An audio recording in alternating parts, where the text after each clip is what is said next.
భారతదేశానికి మెథడిస్ట్ మిషనరీగా వచ్చినటువంటి bishop James mills థోబర్న్ ఆయన భారతదేశంతో పాటు మలేషియా, సింగపూర్లో కూడా దేవుడి సేవను ఘనంగా జరిపించారు. 19th సెంచరీలో ఆయన ఈ దేశానికి వచ్చారు.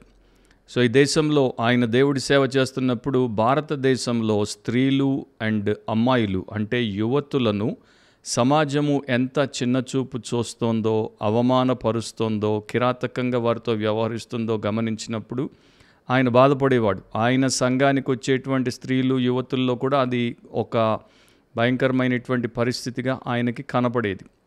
ఒక రోజున ఆయన రోడ్డు మీద పోతున్నప్పుడు ఆయనకి ఒక ఈగల్ ఫెదర్ అంటే పక్షిరాజు యొక్క ఈక నేల మీద పడి కనబడింది. దాన్ని తీసుకున్నాడు. దాన్ని ఇంటికి తీసుకుని వచ్చిన తర్వాత పదునైన కత్తితో దాన్ని చక్కగా కుదురుగా ఒక పెన్ లాగా, అంటే ఆ రోజుల్లో ఈకలతో రాయడం అలవాటు కనుక దాన్ని అట్లా తయారు చేశాడు. తయారు చేసిన తర్వాత ఆయన చరిత్రలో చాలా చారిత్రాత్మకమైనటువంటి డాక్యుమెంట్స్ అంటే పత్రాలు ఈ యొక్క ఈకతో రాయబడినట్లు జ్ఞాపకం చేసుకొని ఆయనకి ఎప్పటి నుండో మదిలో ఉన్నటువంటి ఒక అంశాన్ని గురించి బాస్టన్, అమెరికాలో ఉన్నటువంటి తన సిస్టర్ ఇసాబెల్లా థోబర్న్కి లెటర్ రాయాలని నిర్ణయించుకొని కూర్చొని రాశాడు. నీవు మరి చాలా శ్రేష్టమైనటువంటి వ్యక్తివి, నీవు అమెరికాలో ఒక స్కూల్ టీచర్గా పనిచేస్తున్నావు, దాంట్లో నీవెంతగానో రాణిస్తున్నావు. కాకపోతే భారతదేశంలో స్త్రీలు, యువతులు చాలా భయంకరమైనటువంటి పరిస్థితుల్లో బ్రతుకుతున్నారు. వారికి విద్య లేకుండా, వారిని వ్యక్తులుగా కాకుండా ఈ సమాజం చూస్తోంది. కనుక నాకు అనిపించేది ఏంటంటే మనము వీరి కోసం ఏమీ చేయకుండా మన జీవితాలు ముగించకూడదు. కనుక నీవు నీ టీచర్ ఉద్యోగాన్ని అమెరికాలో విడిచిపెట్టి ఇండియాకి వస్తే అమెరికాలో నీ స్థానాన్ని తీసుకొని ఆ ఉద్యోగం చేయడానికి 1000 మంది అమెరికన్లు ఉన్నారు. కానీ నీ అవసరత ఇక్కడ ఎక్కువ అని నాకు అనిపిస్తోంది. నీవు ఇక్కడికి వచ్చి నా సంఘానికి వచ్చేటువంటి స్త్రీలు, యువతులకు ఒక క్రిస్టియన్ స్కూల్ని ప్రారంభిస్తే బాగుంటుంది, ఆలోచించు, నిర్ణయించు, రా అని రాశాడు. సో ఆమె తన సంఘంలో ఉన్నటువంటి విమెన్స్ మిషనరీ సొసైటీకి ఆ లెటర్ని చూపించినప్పుడు వారు వెంటనే దాని గురించి ప్రార్థించి తీర్మానము చేసి, ఇసబెల్లా ఒకవేళ నీవు ఇండియాకి వెళ్తే మేము నిన్ను సపోర్ట్ చేస్తామని చెప్పడం, తర్వాత ఆమె భారతదేశానికి రావడం అండ్ భారతదేశానికి వచ్చిన తర్వాత ఆమె మొట్టమొదటిసారి 1870లో క్రిస్టియన్ కాలేజ్ ఫర్ గర్ల్స్, మరి అమ్మాయిలకు క్రైస్తవ కాలేజ్ని ఆమె లక్నోలో ప్రారంభించడం అనేది జరిగింది. ఇసబెల్లా కాలేజ్ ఫర్ విమెన్ అనేది మరి 1870లో ఆమె ప్రారంభించినటువంటిది ఇప్పటికి కూడా లక్నోలో చాలా బలంగా, ఘనంగా కొనసాగుతూనే ఉంది. అండ్ మన బిషప్ థోబర్న్ ఆయన క్యాల్కటా బాయ్స్ స్కూల్ని ప్రారంభించారు. అండ్ ఇద్దరు కూడా 6 మంది అబ్బాయిలతో, ఆయన 6 మంది అమ్మాయిలతో ఈమె ప్రారంభించింది. ఇప్పుడు చాలా పెద్ద మరి విద్యా సంస్థగా, క్రైస్తవ విద్యా సంస్థలుగా అవి భారతదేశంలో ఒకటి లక్నోలో, ఒకటి క్యాల్కటాలో ఇంకా క్యాంపస్లతో కలిసి అవి కొనసాగుతున్నాయి. ఈ రోజున మనము ఆలోచిస్తే క్రైస్తవులు అని చెప్పుకునేటువంటి వారు ఎంతమంది ఆత్మీయంగా ఆలోచిస్తున్నారు, ఎంతమంది ఆత్మీయ విషయాల మీద మనసు పెట్టి వాటి కొరకు బ్రతుకుతున్నారు అని చూస్తే చాలా తక్కువ మంది మనకు కనబడతారు. రక్షకుడి కొరకు, నశించిపోతున్నటువంటి వారి రక్షణ కొరకు ఆలోచనతో జీవితాన్ని ఖర్చు పెట్టేటువంటి వారు చాలా తక్కువ. ఈ సహోదరుడు, సహోదరులనే మనం తీసుకుంటే, జేమ్స్ని అండ్ ఇసబెల్లానే మనం తీసుకుంటే, ఆయన ఒక మంచి ఉద్యోగంలో ఉన్నటువంటి, స్థిరపడినటువంటి అమెరికా లాంటి చాలా సుఖప్రదమైనటువంటి దేశంలో ఉన్నటువంటి తన సహోదరికి ఇచ్చిన సలహా ఏంటి? ఆ మంచి ఉద్యోగాన్ని విడిచిపెట్టు, ఆ గొప్ప దేశాన్ని విడిచిపెట్టు, నీకున్నటువంటి సుఖ సమాధాన స్థితులను విడిచిపెట్టు, నీవు ఎరుగనటువంటి విదేశానికి, భారతదేశానికి రా, నీకు తెలియనటువంటి భాష మాట్లాడేటువంటి ప్రజల్లో, వేరు సంస్కృతి అనుసరించేటువంటి ప్రజల్లో, బాధపడుతున్నటువంటి మరి పీడించబడుతున్నటువంటి స్త్రీలకు, యువతులకు నీ జీవితాన్ని ఖర్చుపెట్టి ఒక స్కూల్, కాలేజ్ మొదలుపెట్టి వారి జీవితాలను రక్షకుడి దగ్గరికి అట్లే విద్యావంతుల్నిగా తీర్చిదిద్దడానికి వాడుకోమని చెప్పడం. ఈ రోజుల్లో ఎంతమంది ఆ ప్రకారం చెప్తారు? సో దాన్ని బట్టే ఆయన ఎన్నో కష్టాలు, సవాళ్ళు ఎదుర్కొన్నప్పటికీ దేశంలో దేవుడి కార్యాన్ని చేశారు. ఆయన రాజ్యానికి వారి వంతు వారు సేవలు అందించారు. సో ఆత్మ సంబంధులు ఆత్మ విషయాల మీద మనసు పెట్టి దాని కొరకే బ్రతుకుతారు. శరీర సంబంధులు శరీర విషయాల మీద మనసు పెట్టి వాటి కొరకే బ్రతుకుతారని బైబిల్ చెప్తున్నట్టు వీరి యొక్క నిజ జీవిత చరిత్ర మనకు రుజువు చేస్తుంది. బిబ్లికలీ స్పీకింగ్, వాక్యానుసారంగా మాట్లాడితే అనే క్రిస్టియన్ పాడ్కాస్ట్కి మన ప్రభు రక్షకుడు సర్వోన్నతుడైన యేసుక్రీస్తు శ్రేష్ఠ నామమున మీలో ప్రతి ఒక్కరికి శుభాలు అండ్ స్వాగతం. ఈరోజు మన ఎపిసోడ్లో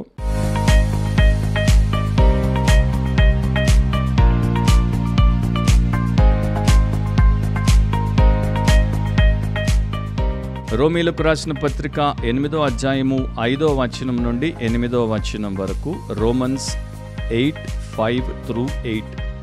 శరీరానుసారులు శరీర విషయముల మీద మనస్సునుంతురు, ఆత్మానుసారులు ఆత్మ విషయముల మీద మనస్సునుంతురు.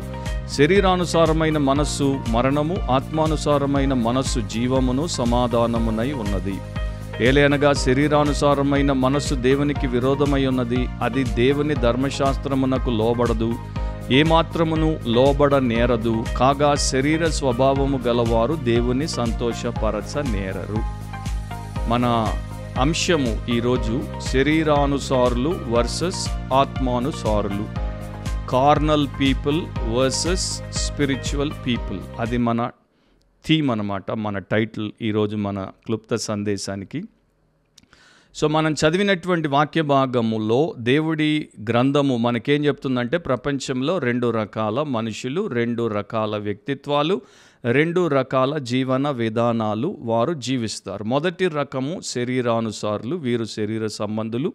వీరు శరీరము యొక్క నియంత్రణలో ఉంటారు. శరీరం యొక్క నియమ నిబంధనల ప్రకారము శరీరపు కోరికలు, శరీరపు ఆశలు, ఆశయాల నెరవేర్పు కొరకు వారు బ్రతుకుతారు. తర్వాత వారు మరణిస్తారు.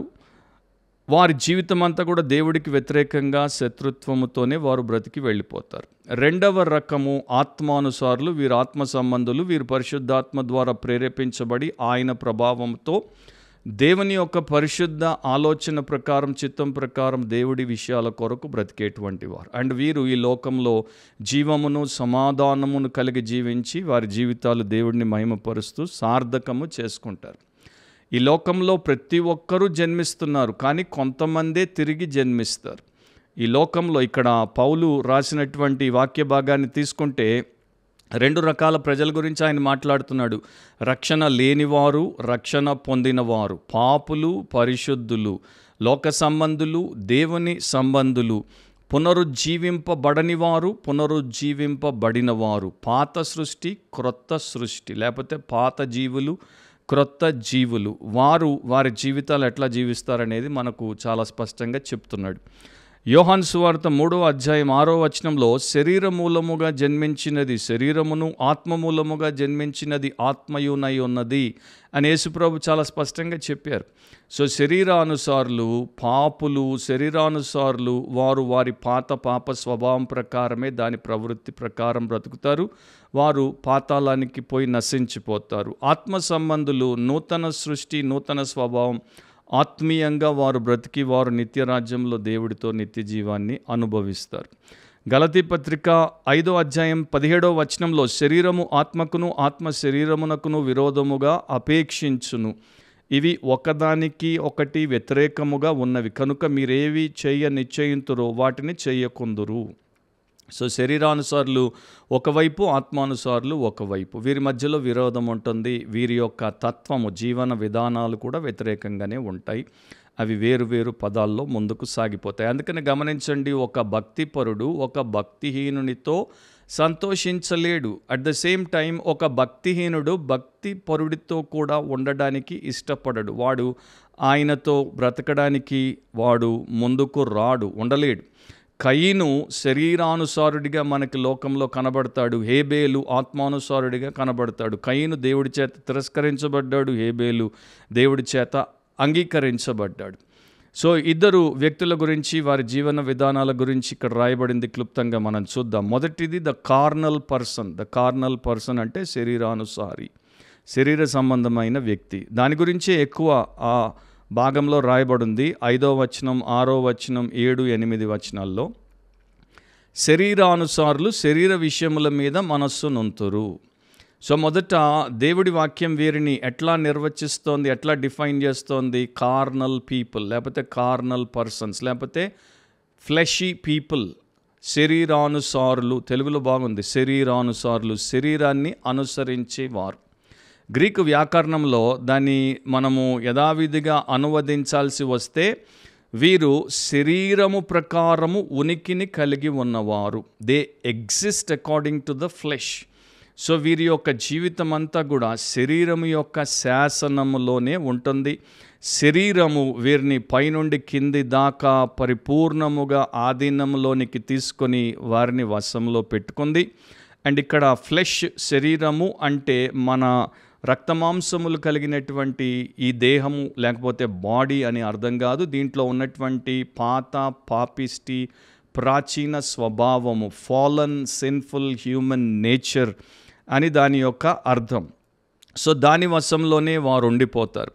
అండ్ అక్కడ శరీరానుసారులు, అనుసరించుట అన్నది తెలుగులో మనకి అకార్డింగ్ టు అని ఇంగ్లీష్లో కనబడేటువంటి ఆ పదం గ్రీకులో కాటా.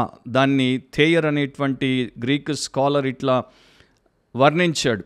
According to anything as a standard, agreeably to, అంటే ఒక విషయం యొక్క ప్రమాణానికి అనుగుణంగా దానితో పూర్తి ఏకీభావముతో నడుచుకోవడం. సో వీరు దేనితో ఏకీభవిస్తారంటే శరీరముతో ఏకీభవిస్తారు, శరీర పాపిష్టి తత్వముతో ఏకీభవిస్తారు. దానికి వారు దాన్నే ప్రమాణంగా పెట్టుకొని దాని ప్రకారము వారు వారి జీవితాలు జీవిస్తారు. అందుకనే శరీరానుసారుల బ్రతుకు ఎప్పుడు కూడా దేవుడి చేత ఆమోదించబడదు, దీవించబడదు.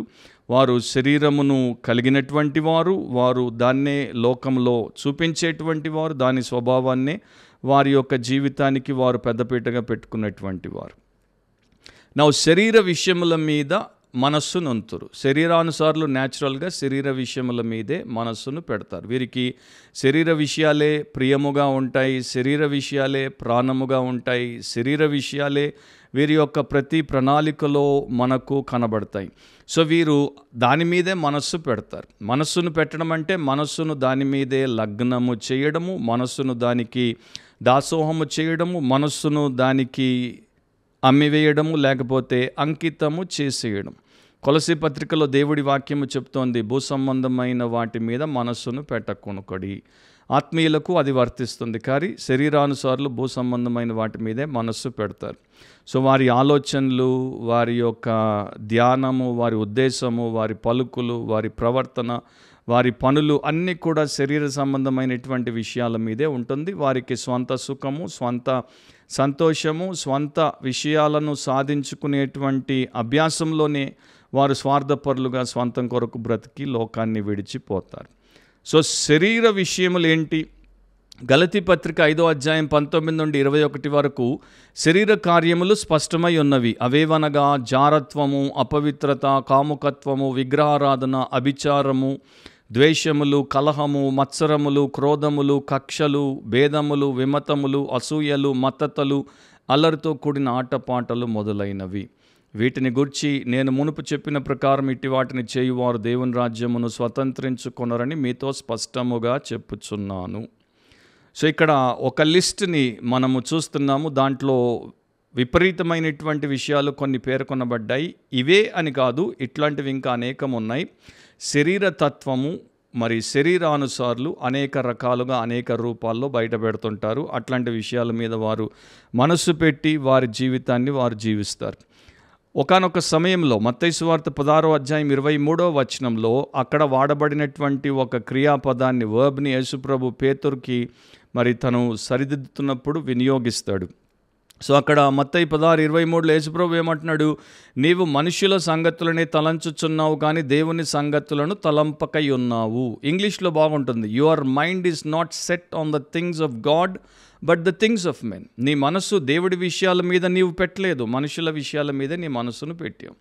నీవు దైవ సంబంధిగా ఉంటున్నట్టు కనబడుతున్నావు, కానీ నీవు దేవుడి సంగతులను ఆలోచించట్లేదు, మనుషుల సంగతులను ఆలోచిస్తున్నావు. కనుక నీవు నా శిష్యుడిగా బ్రతుకుట కష్టము అన్నట్టు పేతురుని గద్దించి సరిచేశాడు. నా అక్కడ పేతురు ఏ దుర్మార్గపు పని చేయలేదు. కేవలం యేసుప్రభు శిలువ కార్యం గురించి మాట్లాడినప్పుడు అది నీకు తగదు, నీవు ఆ ప్రకారం శిలువ మీద చావకూడదు అని యేసును అడ్డుకోబోయాడు ఆయన. సో ఇక్కడ మనము చూసేది ఏంటంటే ఈ మనుషులు, ఈ పాపులు ప్రతిరోజు ప్రతి నిమిషము శరీర విషయముల మీదే మనస్సు పెట్టి దానికోసమే బ్రతుకుతారు.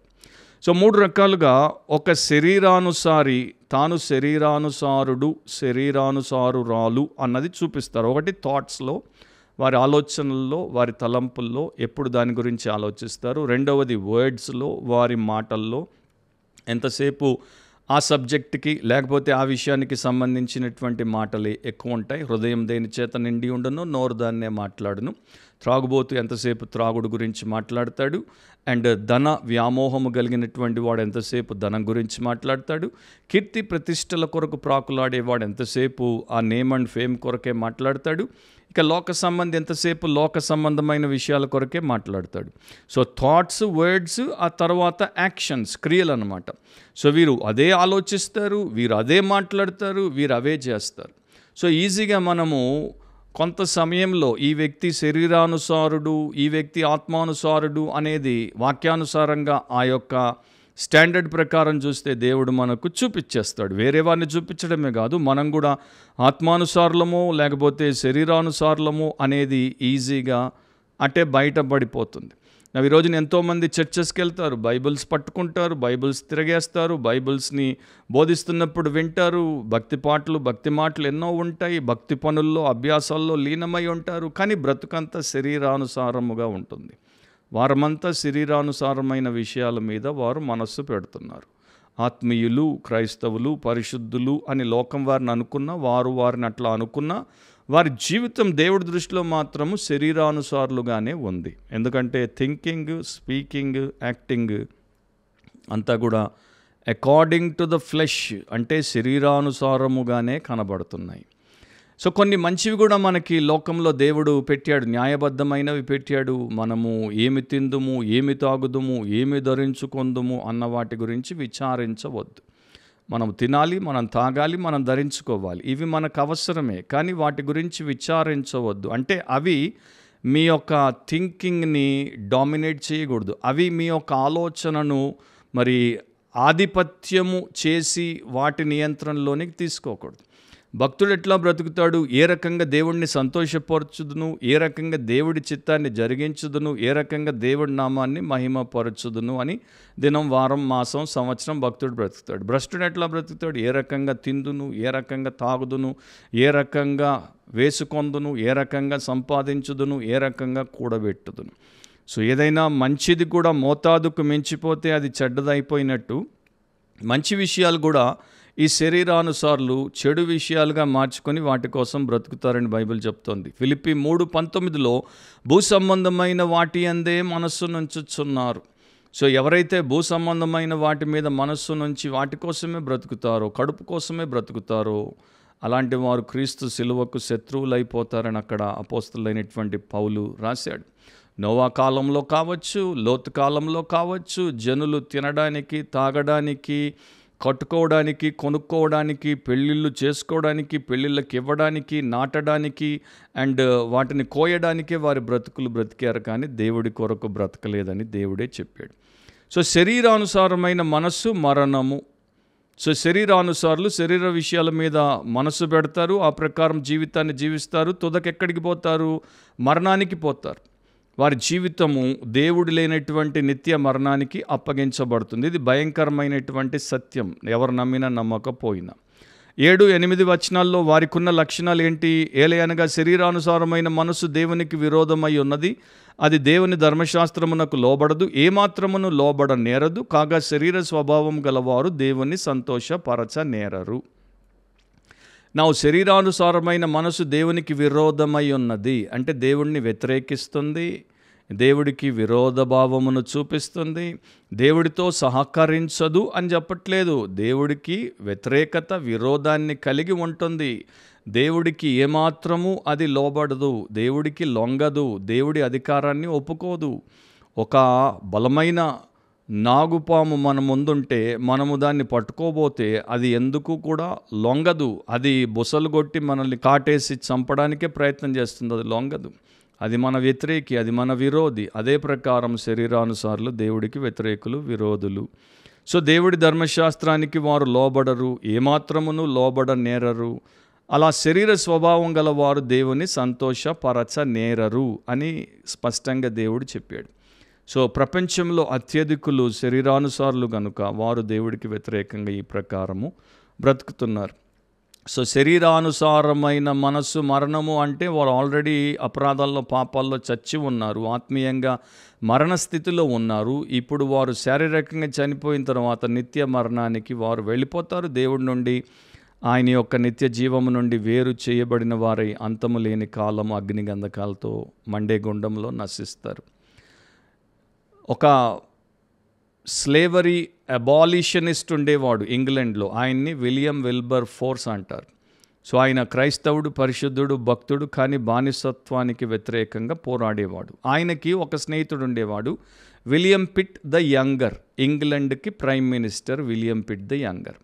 విలియం పిట్ కూడా ఒక క్రిస్టియన్గానే చలామణి అయ్యేవాడు, సండే చర్చ్కి వెళ్ళేవాడు, బైబిల్ తిప్పి చదివేవాడు, కానీ భక్తుడు కాడు. రిచర్డ్ సిసిల్ అనేటువంటి ఒక గొప్ప బోధకుడు ఆ టైంలో ఉండేవాడు.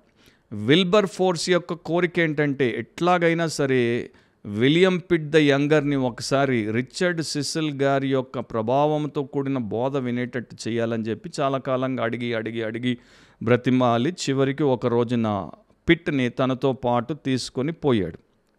సో ఇద్దరు పోయారు. రిచర్డ్ సిసిల్ గారు బలముగా దేవుడి వాక్యమును శ్రేష్టముగా స్పష్టముగా ఆత్మపూర్ణుడిగా బోధించాడు. ఆ సందేశం అయిపోయిన తర్వాత, ఆ సందేశం వస్తున్నప్పుడు విల్బర్ ఫోర్స్ ప్రార్థిస్తున్నాడు, తప్పకుండా పిట్ ఈ టైంలో దీనికి గురవుతాడు, అతడు నిజమైన రక్షణ అనుభవంలోనికి వస్తాడు అనుకున్నాడు. కానీ సందేశం అయిపోయి ఇద్దరు వెళ్ళిపోతున్నప్పుడు విలియం పిట్ విల్బర్ ఫోర్స్తో ఏమన్నాడు తెలుసా? అసలు నన్ను ఎందుకు తీసుకుని వచ్చావో, ఎందుకు అక్కడ కూర్చోబెట్టావో నాకు అర్థం అవ్వట్లేదు. ఆ మనిషి అసలు ఏం చెప్పాడో ఆ గంటన్నర నాకు బొత్తిగా బుర్రకు ఎక్కనే లేదు, టైం వేస్ట్ అయిపోయింది కదా అన్నాడు. అప్పుడు కానీ విల్బర్ ఫోర్స్కి అర్థం కాలేదు, ఈ మనిషి నిజంగా ఎంత ఆత్మీయ మృతవస్థలో ఉన్నాడు, స్పిరిచువలీ డెడ్. చచ్చినోడి ముందు శంఖం ఊదిన వాడికి ఎట్లా వినబడదో, విలియం పిట్కి మరి జీవము గల దేవుడి సన్నిధిలో జీవవాక్యాన్ని భక్తుడు ప్రకటించినా బొత్తిగా అర్థం కాలేదు. So William Pitt man of the flesh, శరీరానుసారుడు. క్రైస్తవ సంఘానికి వెళ్ళుండొచ్చు, బైబిల్ తిప్పుండొచ్చు, భక్తి పాటలు పాడుండొచ్చు, ప్రార్థనలకు ఆమెన్ అనుండొచ్చు, కానీ మ్యాన్ ఆఫ్ ఫెయిత్ కాదు, అతడు ఆత్మ సంబంధి కాదు, విశ్వాసపూరితుడు కాదు, అతడు man of the flesh. And ఈ రోజున అట్లాంటి వారే ఎక్కువ, ప్రపంచవ్యాప్తంగా క్రైస్తవ లోకంలో అట్లాంటి వారే ఎక్కువ. సో రోమా 8లో దేవుడు ఒక శరీరానుసారి అంటే రక్షణ లేనివాడు, క్రీస్తు లేనివాడు, అపవిత్రుడు అలాంటి వ్యక్తిని చూపిస్తున్నాడు. బట్ ఒక హెచ్చరిక రక్షించబడిన వారికి, పరిశుద్ధపరచబడిన వారికి, ఆత్మచేత నడిపించబడే వారికి కూడా అదే అధ్యాయంలో ఇస్తాడు. అంటే కేవలము రక్షణ లేని వారే శరీరానుసారులుగా శరీర విషయాల మీద మనసు ఉంచుతారు, రక్షించబడిన వారు బొత్తిగా ఉంచరు అనుకోవడానికి వీల్లేదు. ఆ యొక్క పొరపాటు మనం చేయకూడదు. ఎందుకంటే రోమా 8లోనే కొన్ని వచనాలు మనము కిందికెళ్తే 12 నుండి 14 వరకు ఇట్లా రాశాడు. కాబట్టి సహోదరులారా, శరీరానుసారముగా ప్రవర్తించుటకు మనము శరీరమునకు రుణస్థులము కాము. మీరు శరీరానుసారముగా ప్రవర్తించిన ఎడల చావవలసిన వారై ఉందరు, కానీ ఆత్మచేత శారీర క్రియలను చంపిన ఎడల జీవించెదరు. దేవుని ఆత్మచేత ఎందరు నడిపింపబడుదురో వారందరూ దేవుని కుమారులై ఉందురు. సో ఆ మాటలు ఒకవేళ మనము పరిశుద్ధులము, ఆత్మ సంబంధులము, ఆత్మానుసారులము అనుకునేటువంటి మనము ఒకవేళ శరీరతత్వమునకు మరలా లోబడకుండా, మరలా పాపాలు చేయకుండా ఉండే ప్రసక్తే లేకపోతే మనకు రాయబడాల్సిన అవసరం లేదు. కానీ మనకు ఆ డేంజర్ ఉంది కనుక మనము చాలా జాగ్రత్త పడాలని, మనము ఎలా బ్రతకాలో ఆత్మీయముగా దానికి సంబంధించినటువంటి గొప్ప సత్యాన్ని ఆయన అక్కడ చూపించాడు. ఆత్మ వశంలో ఉండండి, ఆత్మ నియంత్రణలో ఉండండి, ఆత్మానుసారంగా నడవండి. అలా నడవాలంటే మీరు ఆత్మ విషయాల మీద మనసు పెట్టాలి. సో రెండవది ద స్పిరిచువల్ పర్సన్, ఆత్మానుసారుడు. 5-6 వచనాల్లో ఆత్మానుసారులు ఆత్మ విషయముల మీద మనస్సు నొంతురు.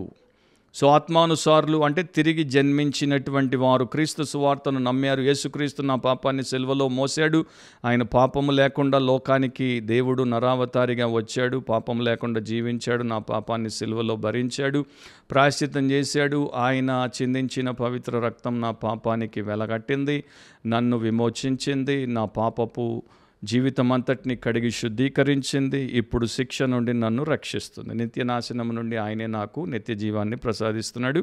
సో నేను రక్షించబడ్డాను, నేను ఆత్మ ఆధీనంలోనికి తీసుకురాబడ్డాను. పరిశుద్ధాత్ముడు ఇప్పుడు నాతో ఉన్నాడు. ఆయన నన్ను దేవుడి కొరకు సిద్ధపరుస్తున్నాడు, జీవింపజేస్తాడు. సో నేను స్పిరిచువల్ పర్సన్ అంటే ఆత్మానుసారుడిని. నేను ఇప్పుడు ఆత్మానుసారముగా జీవిస్తాను. సో నేను ఆత్మలో జీవిస్తాను. ఆత్మదేవుడు నాలో ఉన్నాడు అండ్ నేను ఆత్మదేవుడిలో ఆయన యొక్క చిత్తం ప్రకారం జీవిస్తాను. So saints they exist in the spirit and they walk according to the standard of the Holy Spirit of God. So పరిశుద్ధాత్మకు ఏది ప్రియమో అదే నాకు ప్రియం. పరిశుద్ధాత్మ ఏ ప్రణాళిక నా ముందు పెడతాడో ఆ ప్రణాళిక ప్రకారమే నా జీవితం ఉంటుంది. పరిశుద్ధాత్మ నన్ను ఏ వైపు ప్రేరేపిస్తాడో ఆ వైపే నేను ముందుకు పూర్ణ బలముతో, హృదయంతో, ఆసక్తితో వెళ్తాను. సో ఆత్మకు వేరుగా నేను ఆలోచించడానికి, ఆత్మకు వేరుగా నేను వెళ్ళడానికి, చేయడానికి ఎక్కువ సమయము తీసుకోను. అది నాకు ఇబ్బందిగా ఉండదు. సహజంగానే చేప నీటిలో ఎట్లా బతుకుతుందో, పక్షి నింగిలో ఎట్లా ఎగురుతుందో, ఒక క్రైస్తవ భక్తుడు, పరిశుద్ధుడు ఆత్మానుసారంగా అట్లాగే జీవించడానికి సిద్ధపరచబడతాడు. సో గాడ్స్ ప్రయారిటీస్, దేవుడి ప్రాధాన్యతలు నా ప్రాధాన్యతలు అయిపోతాయి. గాడ్స్ ప్రిన్సిపల్స్, దేవుడి సూత్రాలు నా యొక్క సూత్రాలు అయిపోతాయి. క్రైస్ట్ యొక్క ప్యాటర్న్, క్రీస్తు యొక్క విధానము నా విధానం అయిపోతుంది. సో ఆత్మ జీవితము అంత శ్రేష్టంగా ఉంటుంది. గలతీ 5:22 అయితే ఆత్మఫలమేమనగా ప్రేమ, సంతోషము, సమాధానము, దీర్ఘశాంతము, దయాళుత్వము, మంచితనం, విశ్వాసం, సాత్వికం, ఆశా నిగ్రహం. ఇవన్నీ కూడా ఇంటర్నల్ ఎక్సలెన్సీస్, లోపలున్న అంతరంగ పురుషుడికి ఉండేటువంటి శ్రేష్టమైనటువంటి లక్షణాలు. సో ఆత్మ సంబంధులు వీటి గురించి ఆలోచిస్తారు. పగలు రాత్రి దేని గురించి ఆలోచిస్తారు? ప్రేమ గురించి, సంతోషం గురించి. ప్రభునందు ఎల్లప్పుడూ ఆనందించుడి, మరలా చెప్పుదును ఆనందించుడి. సో సమాధానము, తర్వాత దీర్ఘశాంతము, దయాళుత్వము, మంచితనము, విశ్వాసము, సాత్వికం, ఆశా నిగ్రహం. ఇవి వారు ఆలోచించే విషయాలు, ఇవి వారు మాట్లాడే విషయాలు. వారి సబ్జెక్టులు ఏంటంటే ఇవి. అండ్ వీటి కొరకే వారు బ్రతుకుతారు కనుక ఇవి వారి జీవితంలో మనకు కనబడేటువంటి అంశాలు. సో వారు బాహ్యముగా అంటే వారి యొక్క శరీరాన్ని వారు అలంకరించుకోవడానికి, అమర్చుకోవడానికి ఆలోచన చెయ్యరు. వారి అంతరంగ పురుషుడిని, వారి ఆత్మను, వారి లోపల ఉన్నటువంటి ఆ నవీన పురుషుడిని వారు అలంకరించుకోవడానికి, ఈ లక్షణాలతో అలంకరించుకోవడానికి వారు పూనుకుంటారు. సో వారు ప్రార్థన చేసినా, వారు బైబిల్ చదివినా, వారు సంఘారాధనకు వచ్చినా, వారు సువార్త చెప్పినా, వారు కానుకిచ్చినా, వారు సేవ చేసినా ఆత్మ ఫలము గలవారిగా ఆ పని చేస్తారు. అండ్ ఆత్మవరంతో వారు దేవుణ్ణి మహిమపరుస్తారు. డేవిడ్ బ్రెయినర్డ్ ఒక శ్రేష్టమైనటువంటి బలమైన మిషనరీగా దేవుడి చేతుల్లో వాడబడ్డాడు. పేద తెగ ప్రజల మధ్యలో ఆయన ప్రయాసపడేవాడు. ఇండియన్స్ మధ్యలో డెలవేర్ నది యొద్ద ఆయన ఒకసారి ఇట్లా అన్నాడు, నేను ఎక్కడ బ్రతుకుతానో అన్నది నాకు ముఖ్యం కాదు, నేను ఎన్ని కష్టాలు భరించాల్సి వస్తుందో అన్నది నాకు ముఖ్యం కాదు, నేను క్రీస్తు కొరకు ఆత్మలను సంపాదిస్తే చాలు. నేను మెలుకుని ఉన్నా, నేను పడుకొని నిద్రపోతున్నా, నేను వీటి గురించే కలలు కంటాను. నేను మెలకువ నాకు రాగానే, లేయగానే మరలా నా దృష్టి, నా ధ్యాస, ధ్యానమంతా కూడా క్రీస్తు కొరకు ఆ గొప్ప పనిని నేను ఎట్లా చెయ్యగలనా. నా కోరికంతా కూడా పాపుల రక్షణ అండ్ దేవుని అందే నాకు నిరీక్షణ. సో దేవుని యందు నిరీక్షించి పాపుల రక్షణ కొరకే ఆయన పగలు రాత్రి బ్రతికాడు. ఆత్మ సంబంధమైన విషయాల కొరకు ఆయన ఆలోచించి జీవితాన్ని ఖర్చు పెట్టాడు. ఆత్మానుసారమైన మనస్సు జీవమును సమాధానమునై ఉన్నది. సో ఆత్మానుసారులకి దేవుడు 2 గొప్ప విషయాలు ఇచ్చాడు. ఈ 2 కూడా శరీరానుసారులకి లేవు. వారు మృతులు, మనము ఆత్మానుసారులమైతే జీవము గలవారము, నూతన జీవం, సమృద్ధి గల జీవం, తర్వాత నిత్య జీవం అండ్ సమాధానము కలిగినటువంటి వారం. లోకంలో చాలామందికి పీస్ లేదు, కానీ దేవుడు క్రీస్తును ప్రిన్స్ ఆఫ్ పీస్ని మనకిచ్చాడు. ఆయన మన హృదయంలో ప్రతిష్ఠించబడి పూజించబడి ప్రేమించబడితే మనకు పీస్కి కొరవ ఉండదు. ఎంతోమంది క్రిస్టియన్స్ ప్రేయర్ రిక్వెస్ట్లు రాసినప్పుడు, క్రిస్టియన్ అని ఎందుకు అంటున్నానంటే వాళ్ళు చెప్పుకుంటున్నారు, అట్లా చలామణి అవుతున్నారు కనుక, వారు నిజంగా క్రైస్ట్ యొక్క పీపుల్ కారో వారి జీవితాలు చెప్పేస్తున్నాయి. అండ్ దేవుడు తర్వాత ఎట్లాగో తేల్చేస్తాడు. సో వాళ్ళు రాసే ఒక రిక్వెస్ట్ ఏంటంటే పీస్ ఆఫ్ మైండ్. నాకు మనశ్శాంతి లేదు, నాకు నెమ్మది లేదు, నాకు సమాధానము లేదు, నాకు అది కావాలి. అరే, నీలో క్రీస్తు యేసు సమాధానకర్తయగు అధిపతి ఉంటే నీకు సమాధానం లేదని ఎట్లా అంటావు? అంటే నీవు శరీర సంబంధిగా బ్రతుకుతున్నావేమో, శరీర సంబంధమైన విషయాల మీద మనసు పెడుతున్నావేమో. శరీరానుసారమైన మనస్సుకి నెమ్మది ఉండదు, దుష్టులకి నెమ్మది ఉండదని దేవుడు చెప్పాడు. ఎందుకట్లా ఆలోచించి, ఒకవేళ అదే నీ జీవితం అయితే పశ్చాత్తాపడి పాపం ఒప్పుకొని బయటపడి క్రీస్తు సంబంధిగా ఆత్మపూర్ణుడిగా మారకూడదు. సో మనము ఆత్మానుసారముగా నడుచుకుంటున్నాం కనుక, ఆత్మానుసారమైన మనస్సుకు దేవుడిచ్చినటువంటి గొప్ప విషయం ఏంటి అంటే జీవము అండ్ సమాధానం. రోమా 6:11 మనము దేవుని కొరకు సజీవులము అని బైబిల్ చెప్తోంది. దేవుని విషయమై క్రీస్తు యేసునందు సజీవులుగాను మిమ్మల్ని మీరే ఎంచుకొనుడి. రోమా 5:1 కాబట్టి విశ్వాస మూలమున మనం నీతిమంతులముగా తీర్చబడి మన ప్రభు అయిన యేసుక్రీస్తు ద్వారా దేవునితో సమాధానము కలిగి ఉందము. యేసుక్రీస్తు మూలాన దేవుడితో మనము సమాధానపరచబడ్డాం. దేవుడికి మనకు మధ్యలో విరోధము లేదు, శత్రుత్వము లేదు. దేవుని ఉగ్రతను యేసుప్రభు మన మీద నుండి తీర్చి తొలగించాడు, మనకిప్పుడు సమాధాన స్థితిని కలిగించాడు. రోమా 12:18 శక్యమైతే మీ చేతనైనంత మట్టుకు సమస్త మనుషులతో సమాధానముగా ఉండుడి. ఇప్పుడు మనము ఇతరులను విరోధులుగా, శత్రువులుగా చూడం. అందరినీ మనము శత్రువుల కోసం ప్రార్థన చేస్తాం, వారిని ప్రేమిస్తాం, వారితో సమాధానముగా మన వంతు మనము ప్రయత్నము చేస్తాం. సో ఈ జీవితము దేవుడు ఆత్మ సంబంధులు లేకపోతే ఆత్మానుసారులకు అనుగ్రహించాడు. ఒక మిడిల్ ఏజ్డ్ బిజినెస్ ఎగ్జిక్యూటివ్, ఒక పెద్ద సంస్థలో పనిచేసేటువంటి ఆయన ఒక రోజున తన ఆఫీస్ బిల్డింగ్ వైపు నడుచుకుంటూ వస్తున్నాడు. మెయిన్ ఎంట్రన్స్ డోర్ దగ్గరికి వచ్చి దాన్ని తీసే టైంలోనే ఇంకొక లేడీ హడావిడిగా వేగంగా నడుచుకుంటూ వచ్చింది. ఆయన ఏం చేశాడంటే డోర్ తీసి ఆమె ముందు లోపలికి వెళ్ళడానికి అట్లా వెనక్కి జరిగి నిలబడ్డాడు.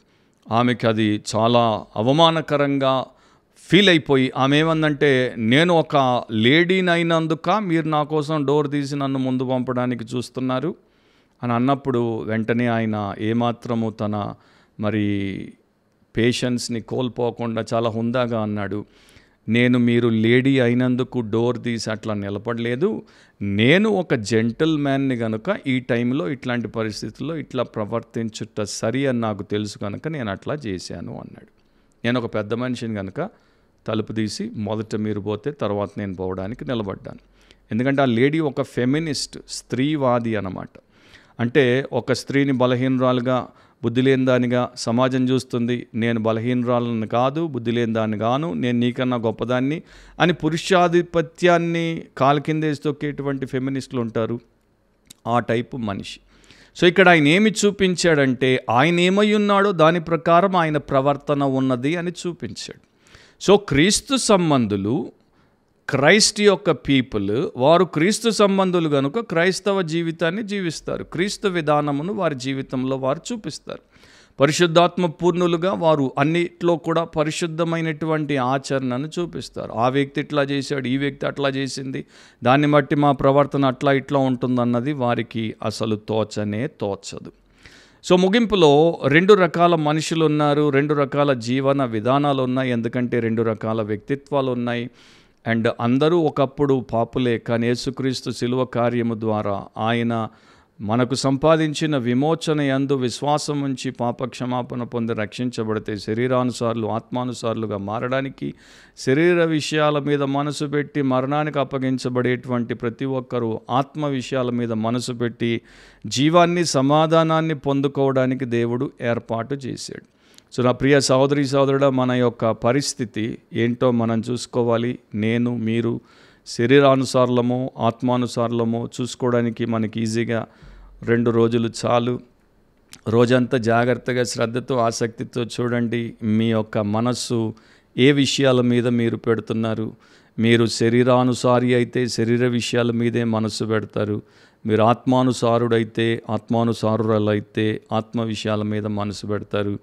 మీరు శరీర కార్యములు గలతీలో మనము విన్నాము, అవి చేస్తున్నారో వాటిని కోరుకుంటున్నారో, లేకపోతే ఆత్మఫలము గలతీలోనే విన్నాము, వాటిని కలిగి వాటిలో పెరుగుతున్నారో, ఇట్టే దేవుడు మీకు చూపించేస్తాడు.